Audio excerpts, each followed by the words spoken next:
지난주 월요일, 지난주 목요일 원내대표 사퇴 의사를 표명하고 새 원내대표가 선출될 때까지 가급적 말을 아끼고자 했습니다. 우리 의원님들에 대한 예의이기도 하지만 새 정부가 정말 나라와 국민을 위해서 잘해주길 바라는 마음에 헌임 기간 중 말을 아끼고 싶었던 마음도 있었습니다. 그런데 오늘 형사 피고인인 이재명 대통령의 공직선거법 위반 사건의 재판 무기한 연기 소식을 듣고 여러 의원님들의 요청에 따라 대여 비판에 조금도 공백이 있어서는 안 되겠다는 심정으로 모두 반원을 공개합니다. 이재명 대통령의 공직선거법 위반 파기환송심을 맡은 서울고법재판부가 재판을 무기한 연기하기로 결정했습니다. 서울고법의 이재권 부장판사는 헌법 제84조에 따른 조치라는 판사 개인의 자의적인 헌법 해석을 단서로 달아놓았습니다. 어떠한 판사가 헌법을 자의적으로 해석할 권한이 있습니까? 어떻게 헌법 제84조를 재판을 대통령 임기 중에 중단해야 한다는 뜻으로 해석할 수가 있습니까? 헌법 제84조는 대통령은 외환 또는 내란의 죄를 범한 경우를 제외하고는 재집중 형사소출을 받지 아니한다라고 규정하고 있습니다. 즉 소출을 하지 않는다는 뜻입니다. 여러분, 소추가 무엇입니까? 국립국어원 표준국어 대사전에 소추는 형사사건에 대하여 공소를 제기하는 일이라고 적혀 있습니다. 헌법 제84조는 새로운 재판을 위한 대통령의 기소가 불가능하다는 뜻이지 이미 진행 중인 재판을 중단해야 한다는 의미가 아니라는 것은 초등학생도 다 알 수가 있습니다. 대통령의 임기는 5년으로 유한하지만 사법부의 역사는 영원 무궁합니다. 대통령의 임기 초반 권력이 무섭다는 이유로 판사가 스스로 사법부의 독립성을 포기한 셈입니다.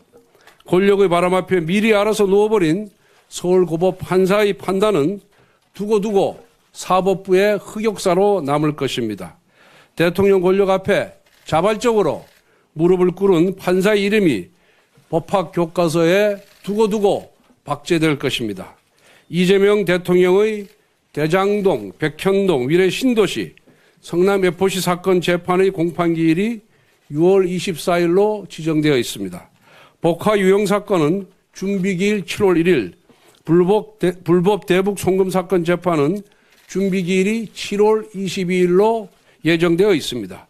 이 사건 담당 판사들은 절대로 공직선거법 파기환송심 재판부와 같은 어리석은 결정을 내리지 않기를 바랍니다.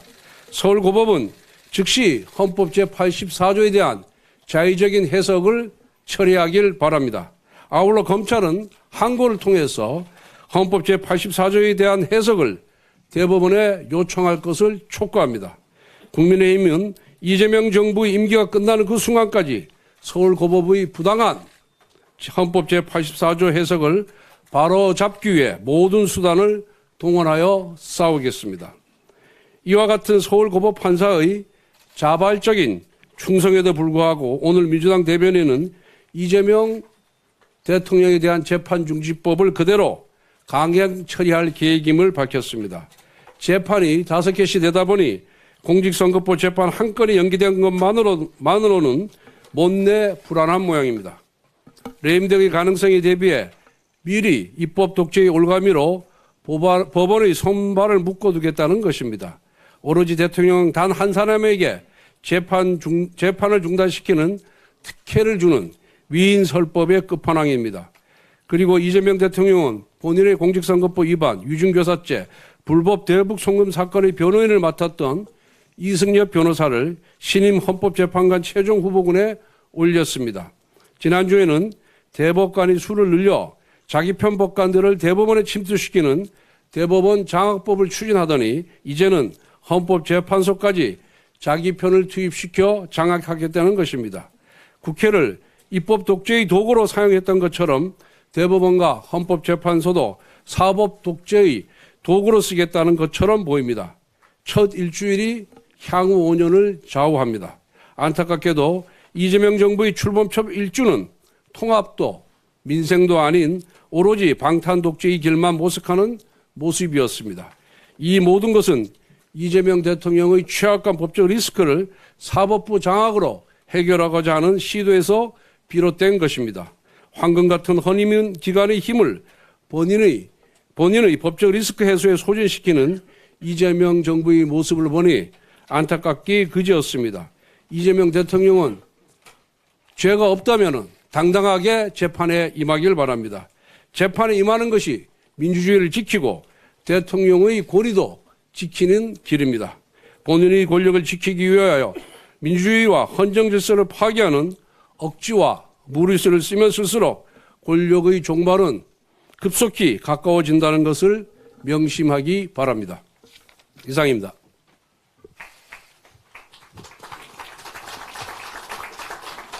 네, 다음은 김용태 비상대책위원장의 인사 말씀이 있겠습니다.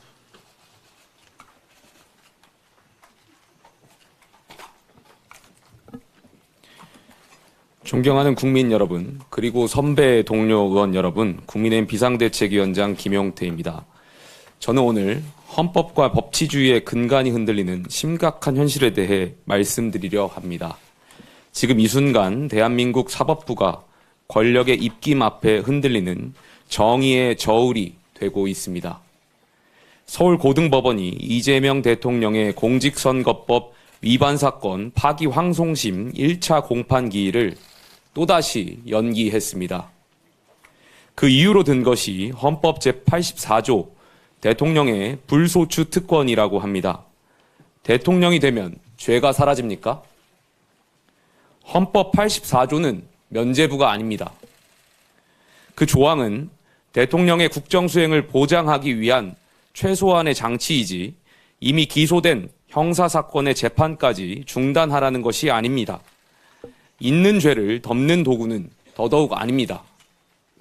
어떤 권력도 헌법 위에 설 수 없습니다. 이는 대통령이라고 해서 예외일 수 없습니다. 분노해야 할 지점은 분명합니다.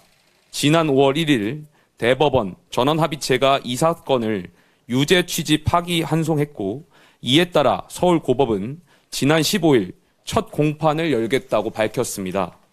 하지만 당시 이재명 후보 측은 선거운동 기간을 공평하게 보장해달라며 기일 연기를 요청했고 법원은 그 요구를 그대로 수용했습니다.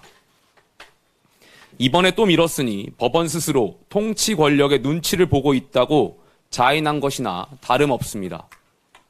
물론 우리는 알고 있습니다. 대통령의 직무가 헌법상 보호를 받는다는 점을 말입니다. 하지만 오늘 서울고법의 판단은 한마디로 사법의 유예입니다. 권력의 일정에 순응한 개별재판부의 결정입니다. 헌법 제84조 해석을 둘러싼 논쟁이 엇갈리는 만큼 최종 시민, 대법원의 최종 결론을 구할 필요가 있습니다. 더 심각한 것은 민주당의 태도입니다. 개별재판부 판단에 맡기면 곤란하다면서 형사소송법 개정을 추진하겠다고 합니다. 대통령이 됐으니 아예 재판을 하지 못하게 막겠다는 것입니다. 이쯤 되면 사법부를 헌법이 부여한 독립기관으로서가 아니라 정치 권력의 하명기관쯤으로 여기는 것입니다. 존경하는 국민 여러분, 법 앞에 모든 국민이 평등하다는 헌법 정신이 무너지고 있습니다. 이재명 대통령은 유권자를 기만한 혐의로 대법원에서 유죄 취지 판결을 받았습니다. 그런데 대통령이 됐다는 이유 하나로 이 사건을 심리하지 않는다면 그게 과연 사법 정의에 맞습니까? 죄 있는 권력자는 법망을 피해도 괜찮다는 뜻입니까? 우리는 지금 대통령이 된 순간 죄가 정지되는 제왕적 불소추 특권 국가로 가는 길목에 서 있습니다. 국민의힘은 침묵하지 않겠습니다. 사법부가 눈을 감는다면 우리가 국민을 대신해 부당함을 고발하겠습니다. 정의의 이름으로 맞서겠습니다. 이 자리에 함께 하신 의원 여러분들과 함께 헌법 질서를 지키기 위한 입법적, 정치적 대응에 나서겠습니다.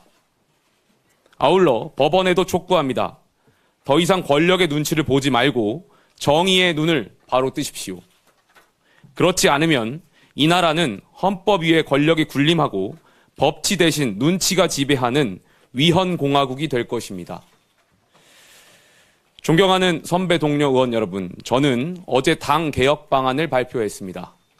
이대로 당이 무너지는 것을 젊은 정치인으로서 보고만 있을 수 없기에 국민과 당원께 책임 있는 개혁안을 말씀드렸습니다. 어제 개혁안에 대해 다양한 의견이 있고 심지어는 제 개인 신상에 대한 비난이 있다는 것도 잘 알고 있습니다. 제가 여기 계신 의원분들 중에 나이로는 막내지만 비상대책위원장이라는 지도자답게 의원님들의 다양한 생각을 품고 희망을 녹여내겠습니다. 오늘 의총에서 건설적인 논의가 이루어지길 기대합니다. 보수는 품격입니다. 품격 있게 개혁을 추진해 나가겠습니다. 감사합니다.